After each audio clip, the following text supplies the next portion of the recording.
Hello, magandang araw sa inyo mga bro. Meron na naman tayo ditong Samsung 21 inches. Mga Samsung na Korea.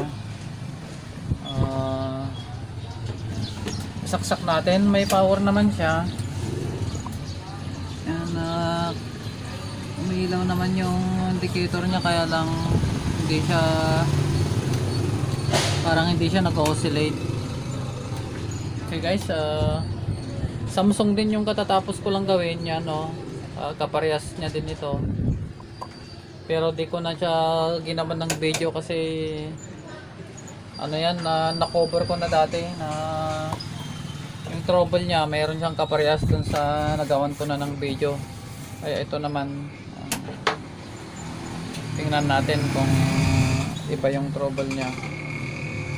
Siya nga pala, bago tayo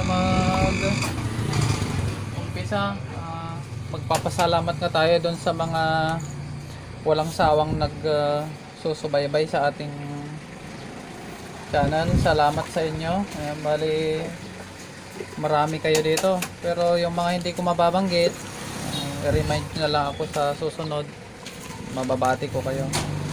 Salamat kina Sir Leo, Marlali Galero, Ning Deloy, Manuel Manalo, Silito Abien, Christopher Paz, Alan Guerrero, Nick Paji, Junard Delector, Junmar Osigan, Jolie Mondos, kay Cyril Baral, Jumari Dagudog, Cluster Office, ano bang pangalan mo, sir? Mads Angkaya, ano pa to? Siya na kayo bro, napuputol-putol, may nagtatanong na customer. Tuloy natin kay Peter Wang, Jim Amil, Chris Padin, Richard Redito, J. Giro, Bianca Rose, Kahulito Comia, Dante Aguila, kay Dubai Shop C9. Anong pangalan mo, sir? Ano mo para masabi ko sa susunod. Okay guys, yung mga hindi ko nabanggit, salamat pa rin sa inyo dahil hindi kayo nagsasawang sumusuport. Okay guys, bubuksan ko na tong TV at titingnan natin kung anong problema. Okay, ito guys, nabuksan na natin yung loob ng TV. Bali, gagamitin nating tester ngayon kung analog, para naman sa doon sa mga bago pa lang na ang gamit nila ay analog, para masundan nila yung ano natin.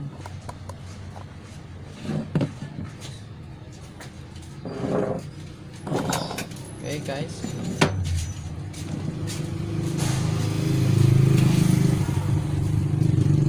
okay, magbo-voltage checking tayo. Nasa range tayo ng 250 volts DC. Ground natin yung black. Sukatin natin kung yung mga voltage dito kung normal ba. Okay guys, ito siya. Sasaksak ko na. Yan. Power on natin. Check natin yung B+. Pag nag-check kayo ng B+,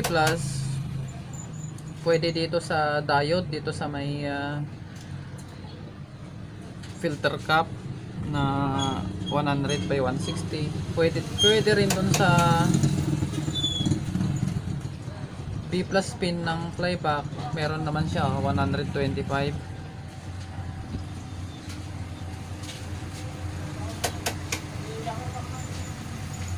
Okay, meron naman siyang B+. Bakit kaya walang oscillation? Pindot tayo ng channel para maano natin kung may oscillation. Lalagay natin yung, magsusukat tayo ng mga voltage dito sa may secondary ng flyback kung may pipitik. Halimbawa dito sa may 180, yan, iabang na natin yung tester natin sa may 180 volts. Tapos pindot tayo ng channel. wala siyang, hindi siya nag-oscillate. Ngayon, ibig sabihin, i-test natin ulit yung base ng horizontal output kung meron siyang, yan, naka-rinse yung tester natin doon sa 10 volts AC. Pag gumagana yung, pag may signal dyan na naggaling sa horizontal oscillator, pag nag-oscillate, pag naka-rinse ka ng 10 volt AC, ang palo ng tester mo dyan ay nasa ano lang siya, nasa 0.5.6. doon lang yung palo niya guys, doon lang, tatlong guhit lang, dahil ano nga yan, 10, 2 yon, 1, kaya doon lang, tatlong guhit lang yung 0.6. Okay, so switch on natin yung TV. Dito tayo sa base ng horizontal out natin. Yan, naka-on na. Lumalagitik naman yung relay, pero walang oscillation. Walang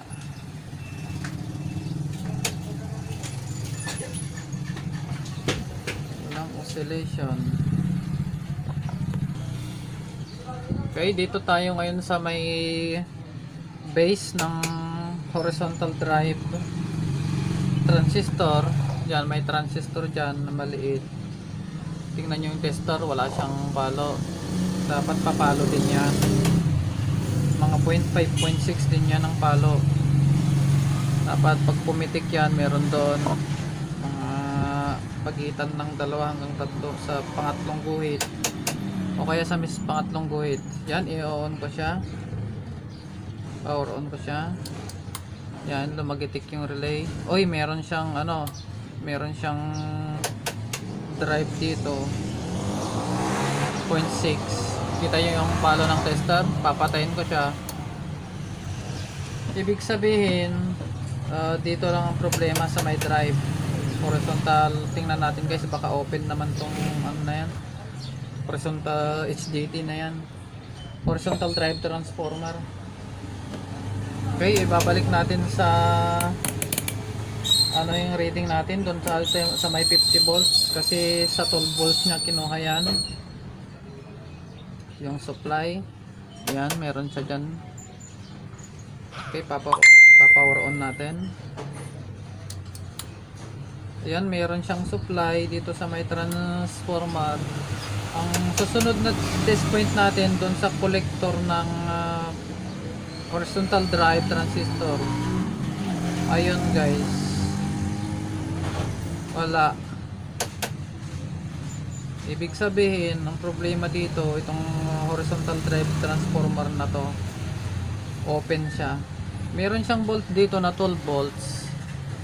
Yan siya, meron siyang voltahe dyan. Pero pag nilipat mo na doon sa kabilang linya, pag tumawid na siya sa kabilang linya, papunta na yan sa collector ng horizontal drive transistor, wala na oh. Meron dito, wala dyan.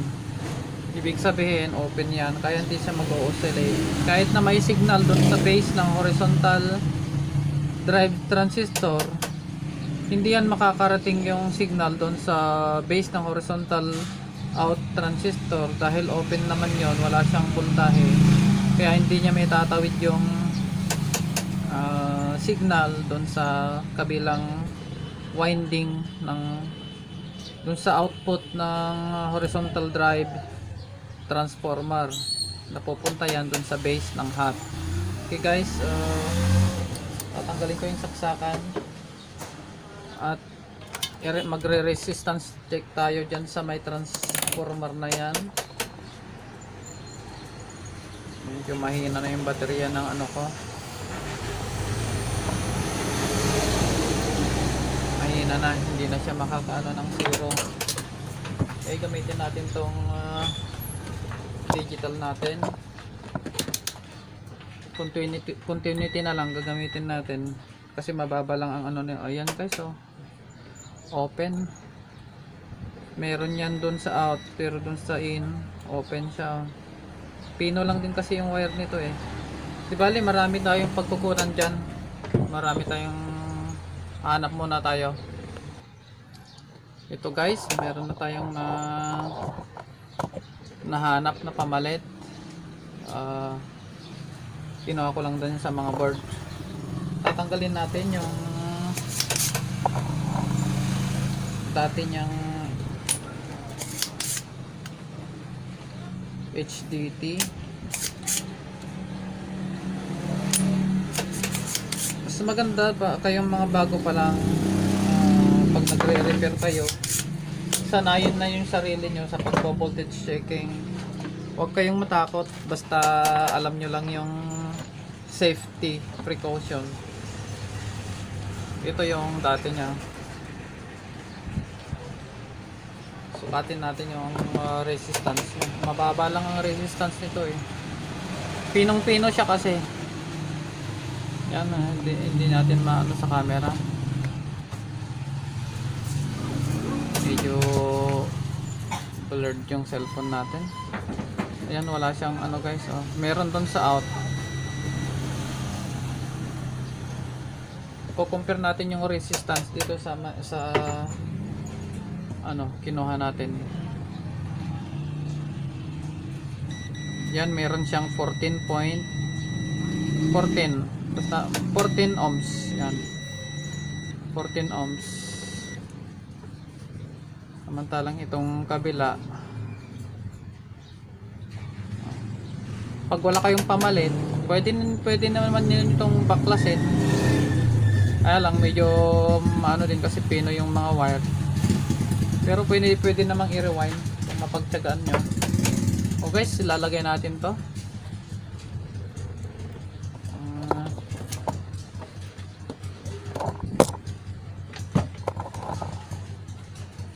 Ayan.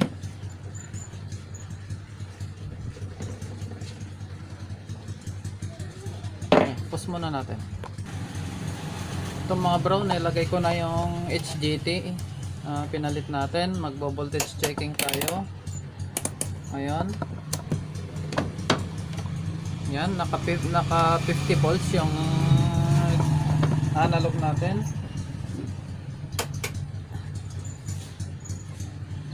Yan, sasaksak natin ulit. Yan, nag-switch na.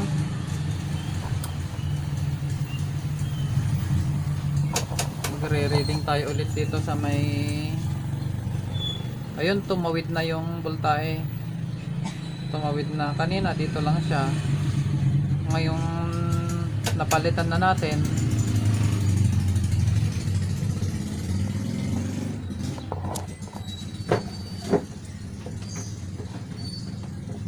ayun, nag-ano na siya guys. Yan lang ang problema niya, nag-oscillate na, nakailaw na yung heater eh.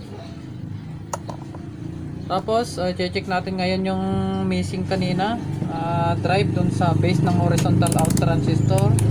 Balik tayo sa 10 volt AC. Yan, balik tayo sa 10 volt AC. Medyo ano yung tester natin, oh. Hindi pa natin naididikit, may reading na. Patayin muna natin. Yan, nakapatay. Ano, patayin natin. Tingnan nyo yung tester natin. Dito ako ngayon sa base ng hot. Pag on ko, papalo yan doon sa 0.6 volt AC. Below 1 volts mga guys, point lang yan. Kung accurate yung tester nyo, 0.5, 0.6 volt AC.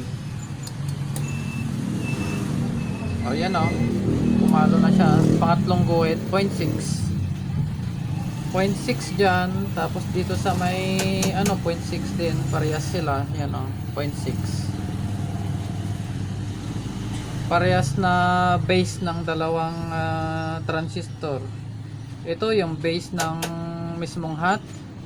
Ito naman base ng horizontal drive transistor.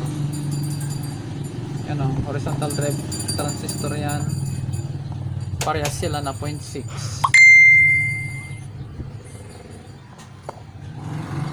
Okay, and guys, meron ng ano, kikita nyo dyan.